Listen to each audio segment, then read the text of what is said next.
In this episode, we are going to use a live bonita as bait to catch a big fish. Oh, he just got hooked. There we go. He's ripping. I think he just realized he's hooked. Holy smoke. I like the way you're holding it too.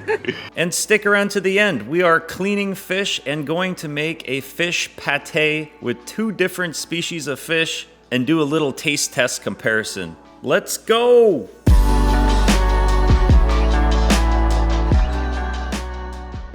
Good morning, having a cup of coffee out of the Boat Daddy mug. It is 5:30 in the morning, fueling up, and today we're gonna look for a wahoo. We got our buddy Jordan joining us, and we also have Michael joining us from Believer's Custom Rods. He made me these beautiful Boat Daddy rods and the Boat Daddy gaff, which will hopefully be gaffing a big fish today. Alright, Jordan's got them live baits. We got them pennies. So, yeah, maybe like one more scoop. So we got live bait. We got all the rods. Got our 50 wides. Wait, those are 30 wides. We're running 30 wides today. Woo-wee. And we're off. Wow. Hit the old dusty trail.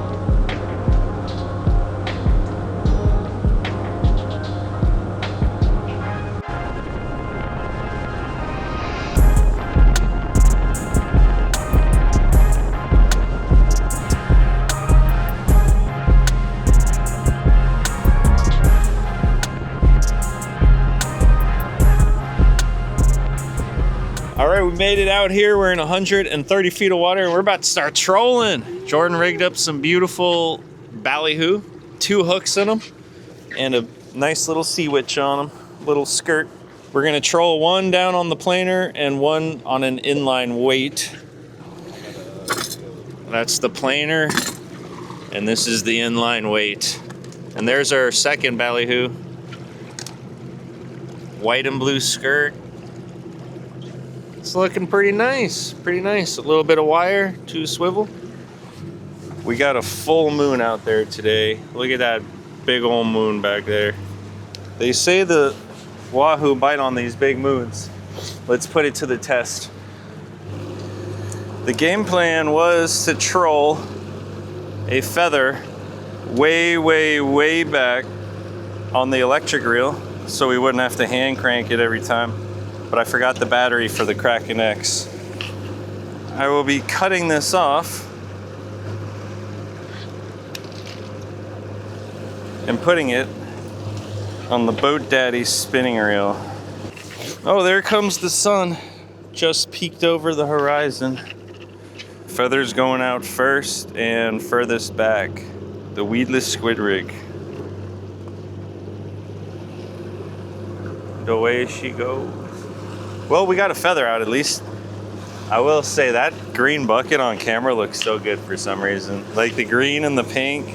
It reminds me of like Sour Patch Kids or something. All right, the feather is way, way, way in the back. Furthest thing back. I'll put it right up here. All right, if that rod goes off, you gotta grab it. Hey, you know, some morning pull-ups on the T-top gets the blood flowing. Sometimes I don't see this rod and like, I'll just be chilling and there'll be a fish on for minutes and minutes. What's that? I didn't have time for my morning coffee. So this thing makes coffee on the go. Oh, right. It makes espressos. You just pour in some water. All right, now it's heating up and it's gonna put my espresso in there. Oh, not my water. Dang. Looks pretty good, huh? It's warm, huh? Yeah, hot. Fresh press. Now I need like another cup for it. Oh, yeah, that's good right there. When I loaded, I just got selection. We got 1, 2, 3 rods out. We're trolling. We got the caffeine flowing. And we got a beautiful sunrise. I mean, my gosh, look at that. Damn. Fish on. Premium. What do you think it is? What we got? Do you see it? Blackfin. Blackfin. Blackfin tuna. Nice.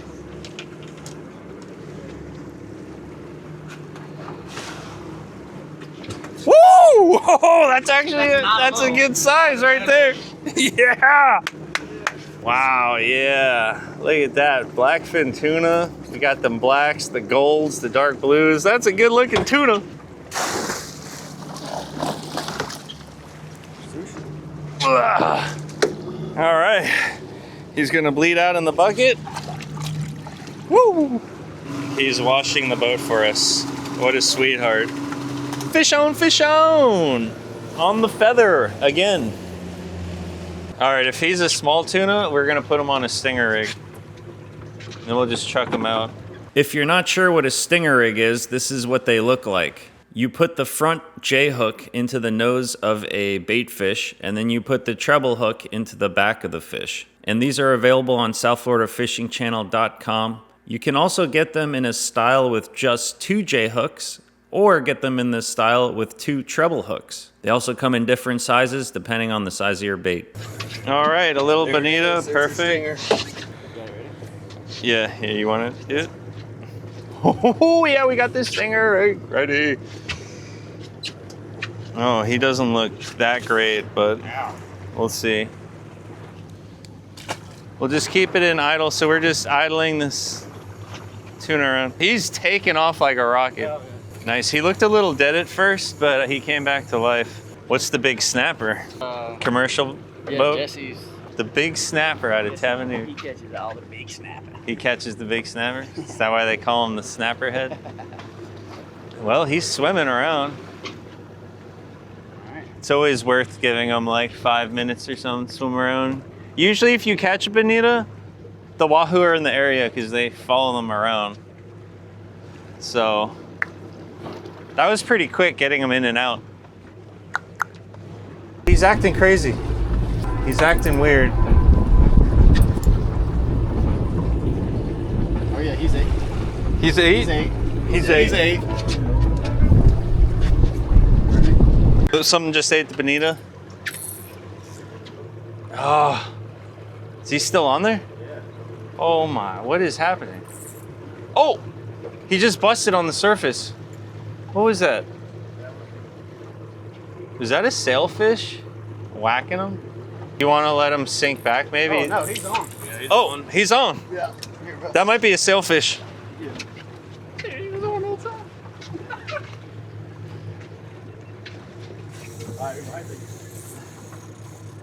Oh, he's there. I don't even think he knows he's hooked. Right? Is there, I mean, I'm confused what's happening. It looks like he's swimming towards us now. He's swimming. Definitely there. I'm so confused. There. Oh, he just got hooked. There we go. All right, let's get these rods in case we got to chase them. Oh yeah. He knows he's hooked now. Oh. I mean, he's coming to the boat. You want to get ready to just... Yeah. If he's close, just put it in him. He should be right there, right under the boat. What the heck is going on? I don't even think he knows yet. Yeah, he probably doesn't even know he's hooked. All right, we got... There he's ripping. He's ripping. I think he just realized he's hooked. Oh. That's a big fish. That is a big fish. All right, yeah, get ready to put it to him because we should be gaining on him. I just want to see what it is. I'm gonna have nightmares if we don't see this fish. Yes, sail. We don't even know yet. Yeah, it could be a big sail, like a big sail. Hey, this is a fish. Yeah. Watch the motor. Forward. Forward. And to the left.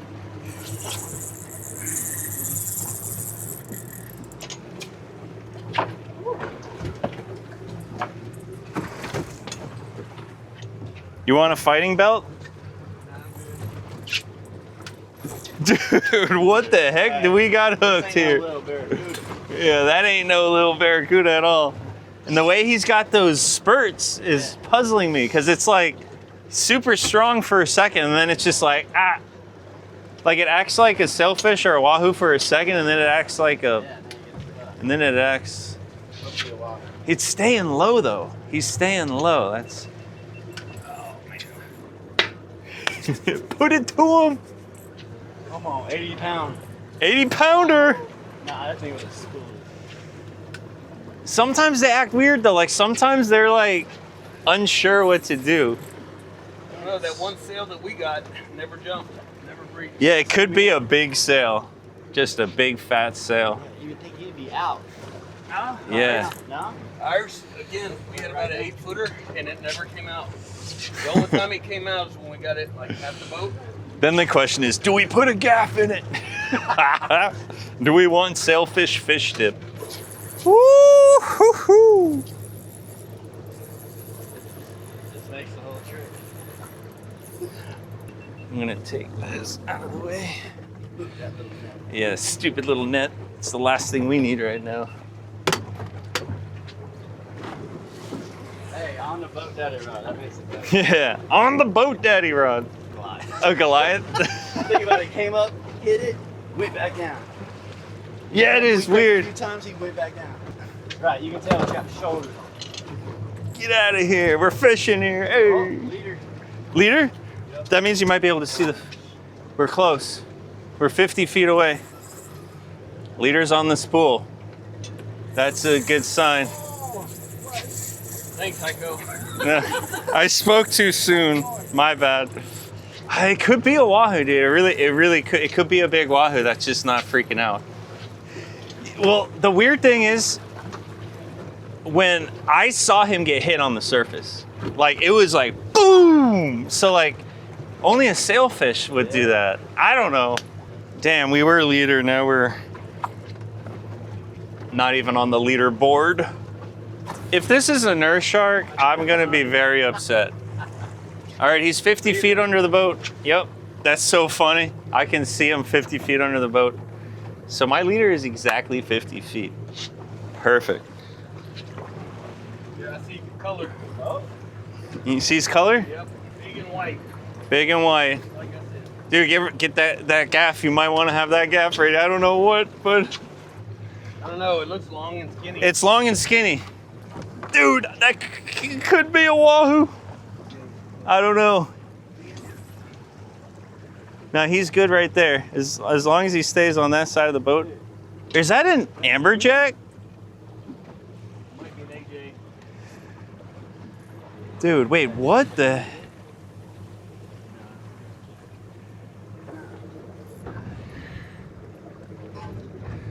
No way. dude, are we getting it? Oh my God! I don't. Let's just grab him by the gills. I don't think we need to gaff him. Yeah, just perfect. Oh my God.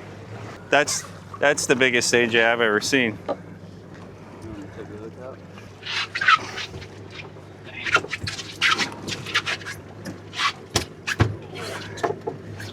You gotta.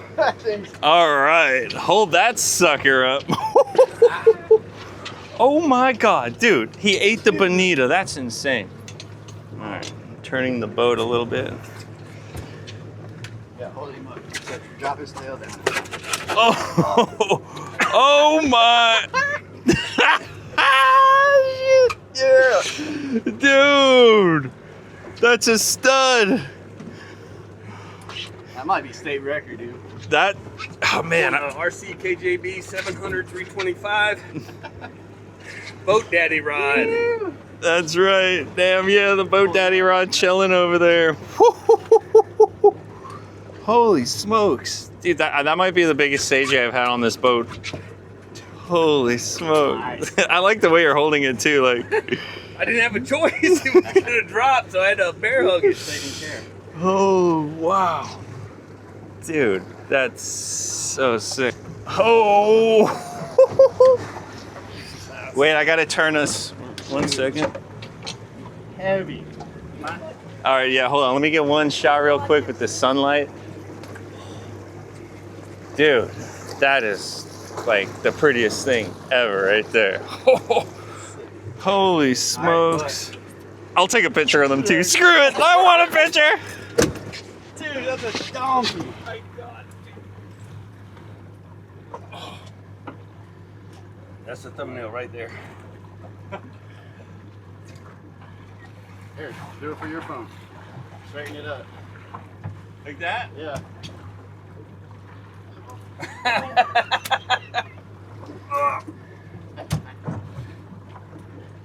Oh, Hold him out. oh. Holy macaroni, baby. Now you know why I was bear hugging it? Yeah. All right, here we go. Stud muffin, back to the ocean. And he's gone. Yeah, good work. Seriously, both of you, thank you very much. That was epic. That was a big boy right there. You get the next one. Whoo! Back to work. Get the lines back out. And that is why you should always keep a stinger rig ready to throw out a bonita. You know what? Might as well do a little shout out. For the record, this was the South Florida Fishing Channel extra large stinger rig. You put the J-hook through the nose of the bonita, the treble hook in the back, and then you let them swim behind the boat. And apparently fish want that. Apparently they want that. What happened? All right, we got one. All right, we got a fish on the feather again. We've been trolling around and we're in shallow now. We're in 65 feet of water. I don't normally troll this shallow, but we thought about having some fun. Oh, mackerel. Zero mackerel. Throw them in the box. I knew the mackerels would show up eventually. Oh, don't get bit. Oh, there we go. That right there is a beautiful zero mackerel. How did that not get ate? I don't understand how the ballyhoo were not eaten. That's crazy. Did they want bonita strips? They probably wanted more live bonita is what they really wanted. The gear was ready to catch a wahoo. The fish just didn't want to cooperate. They didn't want to pooperate. That's such a good looking bait. How did nothing eat that? The purple and the pink? Do you think it'd be better if one of the hooks was like tucked in? I don't know. I mean, it looks so good. Yeah, the biometric pressures is off. I think that's what we'll conclude.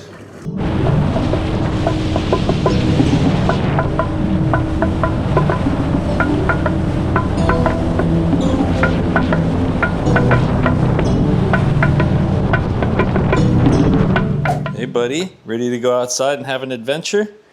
It is the next day and our fish has been on ice overnight. And I have a fun idea I've never done before. I am going to make a tuna tartare pate style, so like a tuna paste. And we will also use the zero mackerel to make the same paste. We're gonna see what's better, blackfin tuna pate or zero mackerel pate.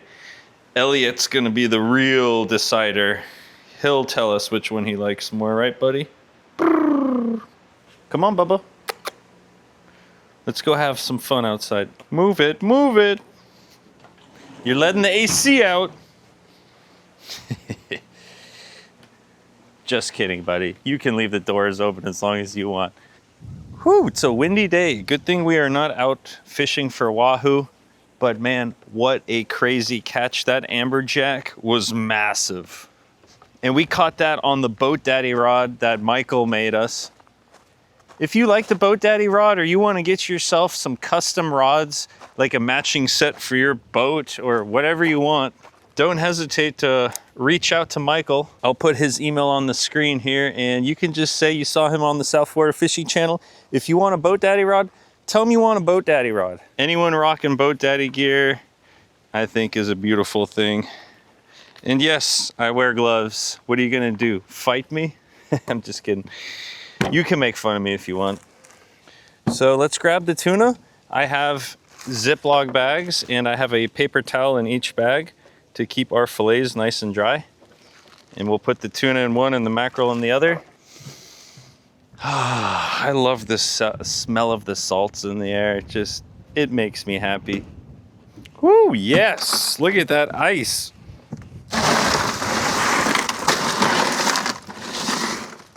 All right. I hope you guys learned something from this video, that if you're ever trolling for wahoo or whatever, always have a feather in the back. The feather we were using is the weedless squid rig, available on southfloridafishingchannel.com. But have one back, because if you catch a tuna, you can take that tuna and you can just put them out on another rod, and you can stop trolling for a little bit and just drift the tuna around. Usually when you catch a tuna, it means there's other tuna around, and wahoo follow tuna around. So there's probably wahoo in that area, and there's a good chance you might hook up on something pretty sweet. We put our tuna on the South Florida Fishing Channel Stinger rig, the extra large one. We're actually gonna make an even larger one, because the hook goes through the nose and then you put the stinger in the back. But if you have a bigger tuna like this one and you wanna fish it, you wanna put the J hook through the nose and then the second hook like back here. So I think we're gonna release a version, probably by the time you watch this video, it'll be available. The distance between the two hooks is gonna be about twice as much. And I told myself I was going to try to get better. What was that? Oh, that was the chicken. Elliot, what the heck? Did you hear the noise that chicken just made? It was like, whack. What, did it just lay an egg? Nope, I don't know. He probably wants a piece of fish. But I was saying, I'm gonna try to use my bigger camera more, because I'm trying to make my videos better, more cinematic. It's like this right here. What do you think? Do you guys like these close-up shots of the tuna and the fish, and just taking a moment to enjoy the beauty of these creatures that we have caught?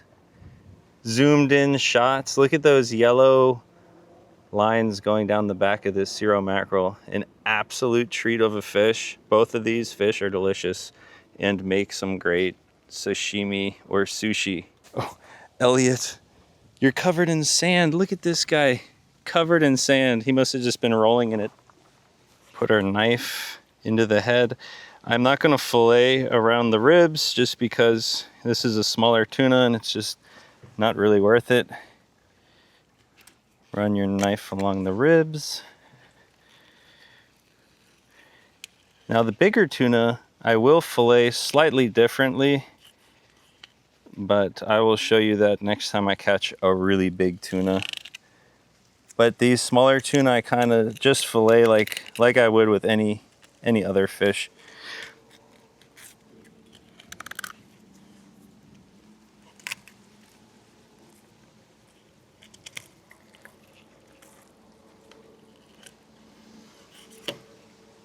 There we have it. Now there is this rib meat right here, which on a bigger tuna, it's like the best part. Definitely worth saving. I think they call it the toro. But on these smaller tuna, the ribs are right there. There's like barely any meat in there. And what I do with this meat, I kind of just pick at it and I give it to the favorite guy of the channel. Yeah, Bubba, here you go. You really are the star of the channel now. I'll put it down there for you. Oh, he likes it. Now you see this bloodline here? We're just gonna cut around it, bring the knife out, and separate the meat from the skin.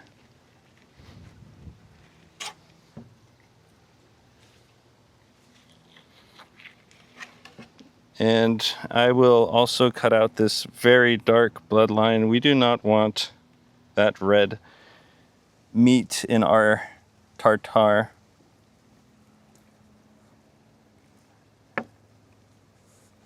And I've also found you do not want to store your tuna with those bloodlines because the bloodline kind of seeps out into the rest of your fillet. So if you leave tuna in the fridge for like 2 or 3 days, your bloodline like infuses into the fillet a little bit.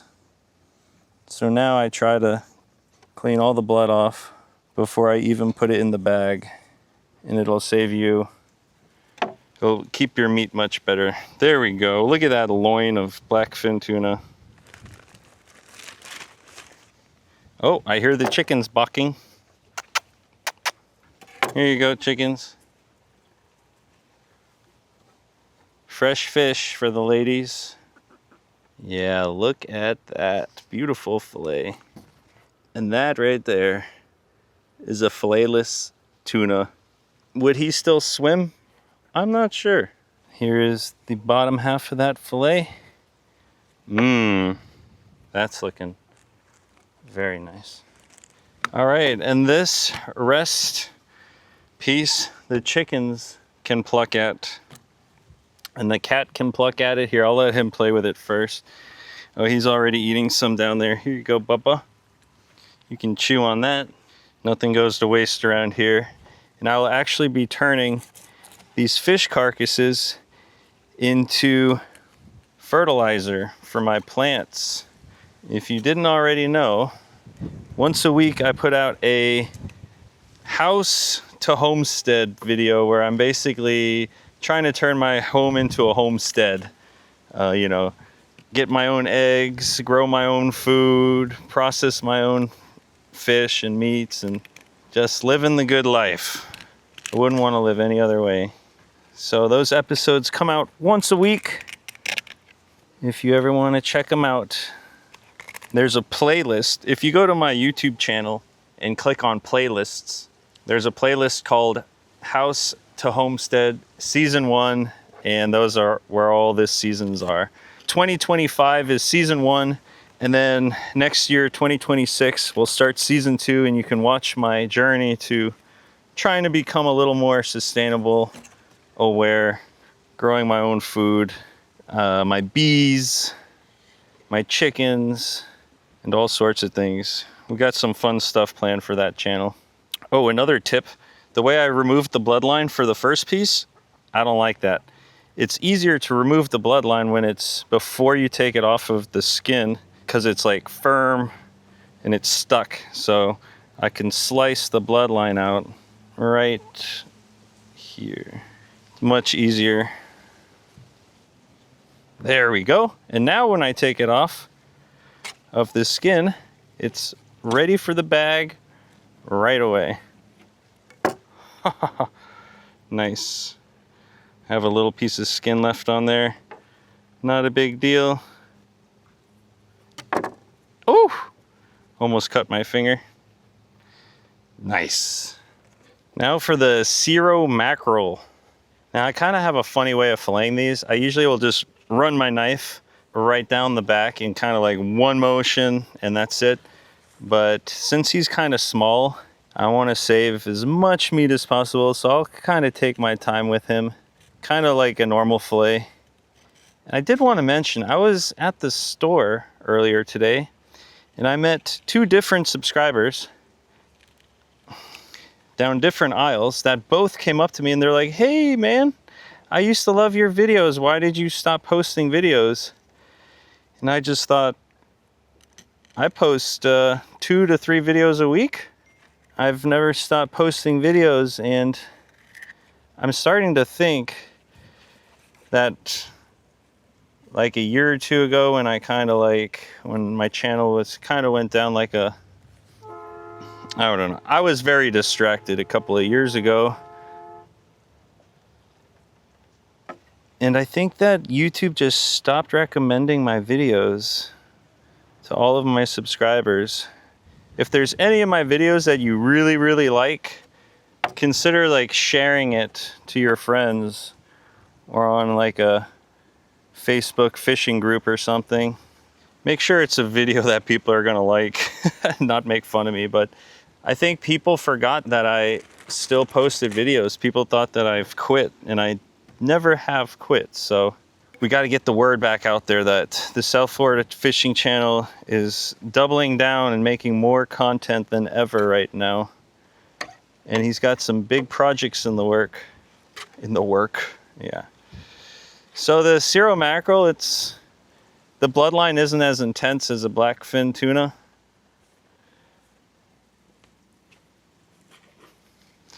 You can see there's really this little tiny bit of blood. That's really the only bloodline on here.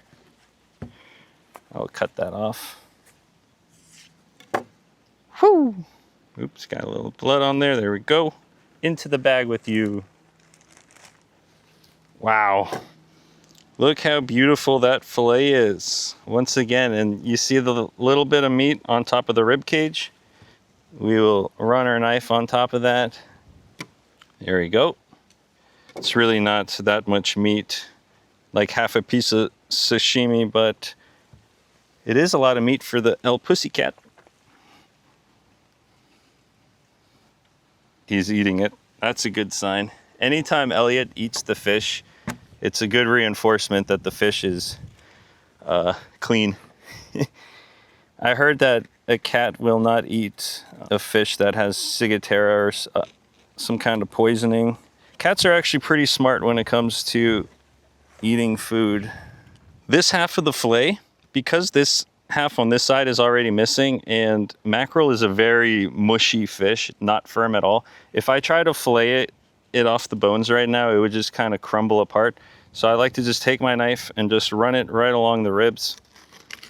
Just like that. That way, our second fillet is in perfect condition. It really doesn't waste any meat, and we don't mess anything up. And I've been making fishing videos for 8 years, and I only just kind of discovered that trick maybe like 2 years ago. And I think that's the first time I ever mentioned that trick. So you guys are the first ones to hear about it. Oh, look, that fillet. I'm trying to cut the bloodline off, and half of the fillet just kind of came off. The fish is very mushy right now. If you want to firm it up, I would suggest putting it into a saltwater ice bath for like 20-30 minutes before you fillet it, and then your fillets will be real nice and stiff. I didn't do that, but I don't care if my fillets fall apart because we're making a tartare pate anyways, so the fish is all gonna get turned into a paste, so it doesn't really matter how pretty it is. There we go. Boom! Whew, look at that fertilizer. All right, I'm gonna show you guys where he's gonna go. I'm gonna keep the rib cage for the chickens to peck on. In the head, there is a lot of nutrients in all these things, in the organs and the brain. In the eyes have a lot of very beneficial things. And this is my new composting area. These are my in-ground worm bins, my composter, which I can empty right into this whole thing. This whole thing is basically compost where I make my fertilizer, but I'm gonna put the fish head right in there. There's some happy worms in there. I feel like a gladiator that just won his battle, and now I'm dragging my opponent across the field as the crowd cheers. Yes. The king gave me a thumbs up. Phew.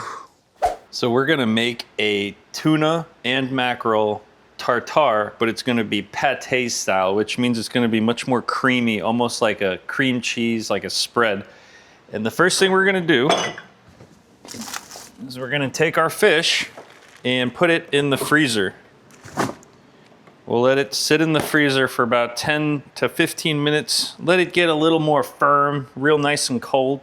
And in the meantime, I'm going to mix all the ingredients. I'll put half in here, the tuna in there, the mackerel in there. We're gonna keep them separate so we can see which one tastes better. And we're gonna blend it all together and You're supposed to use a food processor, which is more like grinder, but I don't have one of those. So we'll just be using my, what do you call this thing? Blender, my KitchenAid blender. Love this thing. We need some chives for this recipe. So it's time to pick an innocent little victim. Which one of you is it gonna be? I choose you. Gotcha. It's a good looking chive. Just chopping up my goodies, chopping up my chive. I decided we're gonna start with the Zero mackerel. I swear, every time I take the fish out, Elliot just shows up like clockwork. Like clockwork! Take that. Yeah, you like that fishy little napkin all over you? So the first step, well, of course, we're gonna make sure there's no bloodlines. I thought I got all the bloodlines out, but there was a little piece of bloodline, that little bit of red. We don't want that. But you know who doesn't want that? This guy. Yeah. Okay. Now we're gonna chop this up into, well, pretty much just chop it up as fine as you can. The finer, the better. A nice big juicy pile of some mackerel. Woohoo! Now we're gonna take this pile of mackerel and put it in our blender. Now pay attention, you're not gonna wanna miss anything. A dash of ground up ginger. Boom! Another dash of ground up shallots, or should I say sliced and diced shallots. Squeeze a lemon in there. Just a little, nice little lemon squeeze. You know what? Let's squeeze 2 slices in there. A small dash of olive oil, like a tablespoon. Whoop! Not too much. A little dash of heavy whipping cream, like a tablespoon. Pretty much everything goes in there at equal amounts. Oh! The heck? Why does my heavy cream look like that? Why did it come out clumpy? It smells good. I'm gonna try to drink some.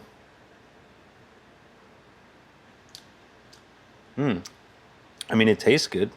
It's like turning into whipped cream.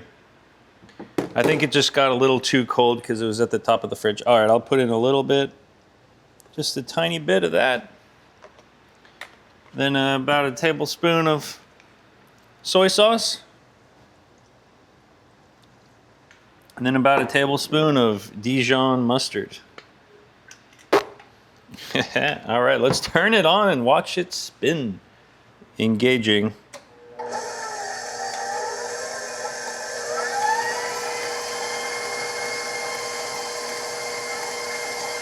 Round and round she goes. Round and round.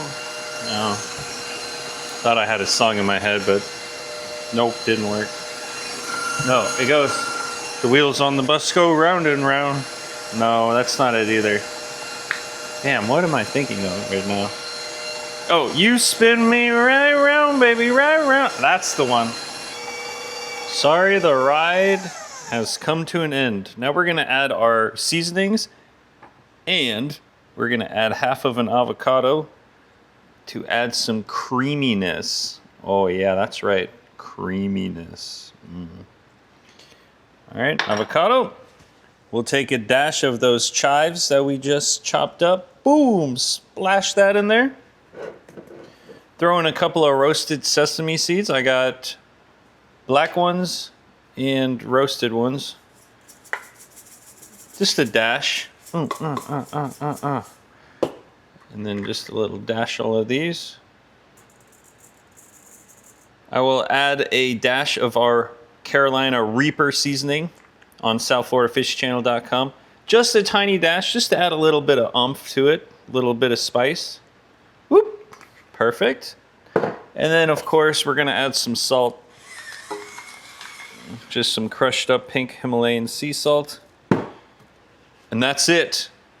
We'll give it one more blend. Turning it on.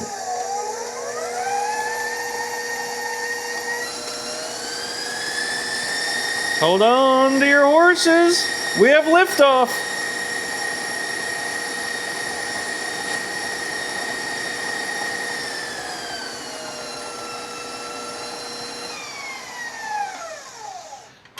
What a freaking machine. Let's take this off. Now we're gonna take all of that, and it looks perfect. The texture is just how I want it. Nice and creamy, easily spreadable on a piece of toast. It smells great. And it's got a little bit of a green color now from that, from the avocado. It's kind of funny. Wasn't expecting that. Wow. This pate is like a superfood, loaded with good things for you. I want to try it so bad, but we got to make the tuna pate first, and then we'll try them side by side. So I'm going to put this off to the side for now, and we will make the tuna one. I will actually be covering it with some tin foil. And I'll put it in the fridge, that way it stays nice and cool. Now it's time for our blackfin tuna. Ooh, we definitely have more tuna than we have mackerel. Oh, that looks so delicious. Double check it for bloodlines. Nope. All the tuna is good. But I will give a piece to Elliot because I see him begging off the corner of my eye there. There we go. Here you go, buddy. That is a nice big pile for you. Actually, buddy, hold up before too many people yell at me for feeding you on the counter. Here, eat it on the floor. Sorry, you have to eat on the floor like a peasant. Oh, now I gotta wash my hands. Elliot, I know, you can eat off the counters, just not when the people are watching, you know? All right, let's slice and dice. The thinner you get these slices, the better it is for the blender. It's Elliot's lucky day. I just dropped a really nice piece on the ground. I'm gonna let him have that one too. That's a big pile of tuna for the kitty.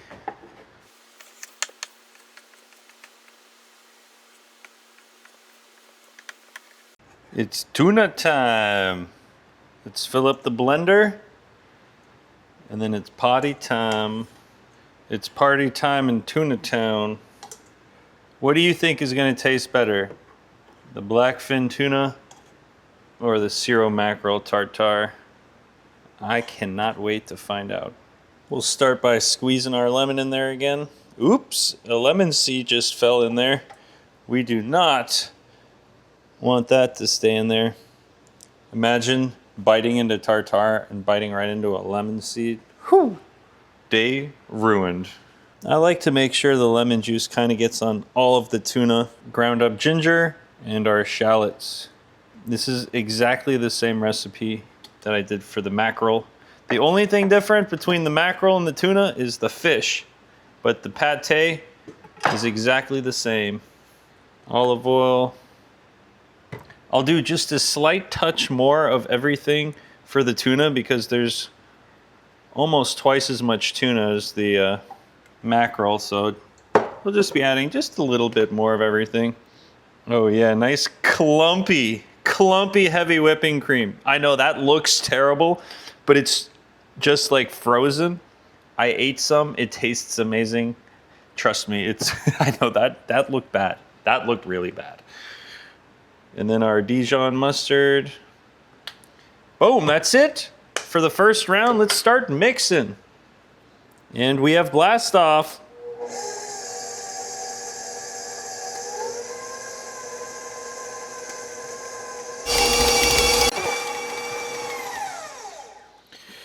All right, and for the home run, we'll do the same exact thing in a little bit of Reaper, just to, oh yeah, we don't want to use too much because the Reaper will actually show up if you use too much of that. Our sesame seeds. Oh, there's 2 lemon seeds in the chives. Jeez, I'm trying to sabotage myself. Oh, almost forgot the avocado.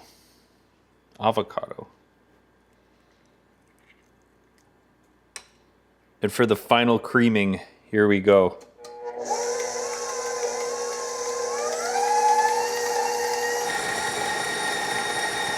I gave Elliot a piece of tuna covered in catnip. Oh, whose lucky day is it? It's Elliot's lucky day. All right. It's looking good. Once again, it's a little greenish color because of the avocado. Oh yeah, that's the texture we were looking for. We got the tuna tartare and the mackerel tartare.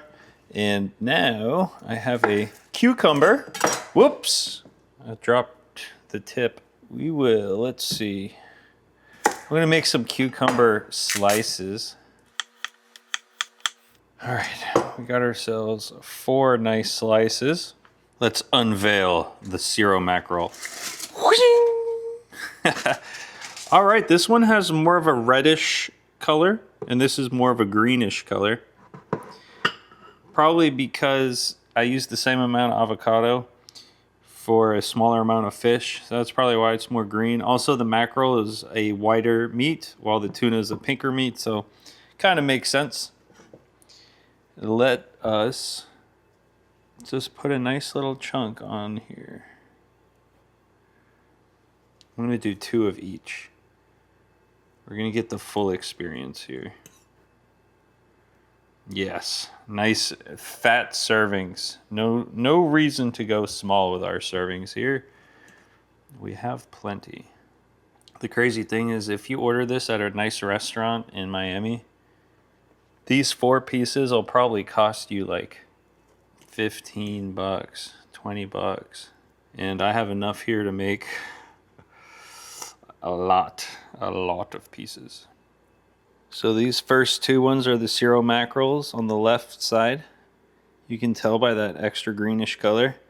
And then the 2 on the right here are the blackfin tuna, and they are looking delicious.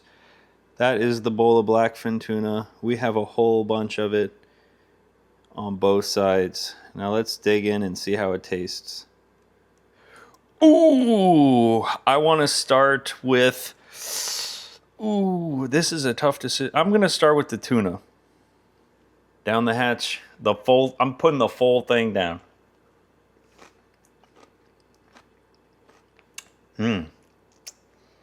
That would be really good on some bread. It is so creamy and soft. Wow, how do I explain that? Let's try the mackerel. Here we go. Cheers.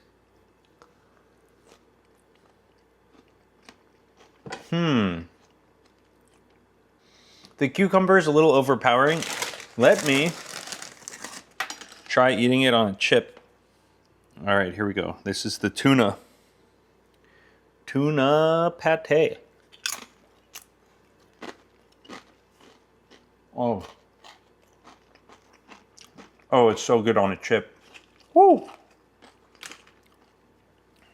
right, mackerel time.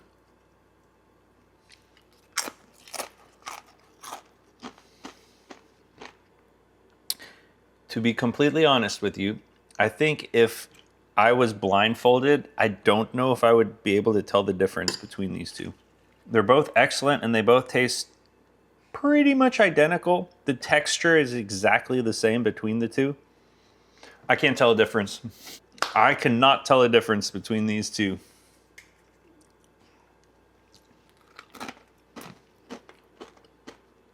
The only difference is the mackerel is like creamier, but that's only because there's more avocado to fish ratio, so I'm thinking that's the reason it's a little creamier.